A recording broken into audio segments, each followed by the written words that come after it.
The debates seem to have kicked off our new presidential campaign.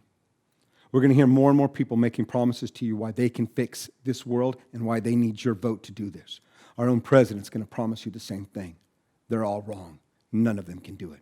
You see, it's absolutely unreasonable. It's delusional to expect a person to fix the problems of this world in and of themselves, or to even expect any political party or governing agency to do so. They can't. It has never been able to be done, and never will be able to be done, and it never will be done. It's simply not possible. We have to stop living in the delusion. As Christians, we need to start looking to things that are real, because it's a real world with real people and real problems, and they need real solutions. And a real solution can only come from a place where it was designed to come from. In 1 Samuel, the people were supposed to be looking to God, but they got tired of that. They wanted to live in a fantasy like the rest of the world did, and so they said, give us a king. We want a king because a king can create policies, because policies are how you fix things. You get us an army, you get us a strong king, and that's how we will protect God and his people, as if somehow God needed their protection, or yours for that matter. But God told him, you don't want to do this, but I will give you a king. And this king will ruin your lives. He will take your sons and your daughters. He will abuse you. He will make things worse. And he told Samuel, it's not you they've rejected, but me. You see, when we look to the king, we reject God in every instance. If you look to your president, no matter who it is, to fix the problems of this world, to protect God, to protect the church, then you reject God. Plain and simple. There is no exception. We need to be different. If your goal is to have policies, then go vote in that direction.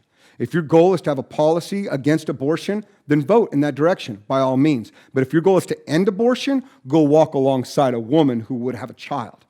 But if you're not willing to invest the time to walk alongside her, don't pretend you're pro-life, you're pro-policy. If your goal is to create a policy to protect marriage in a certain way, then vote in that way.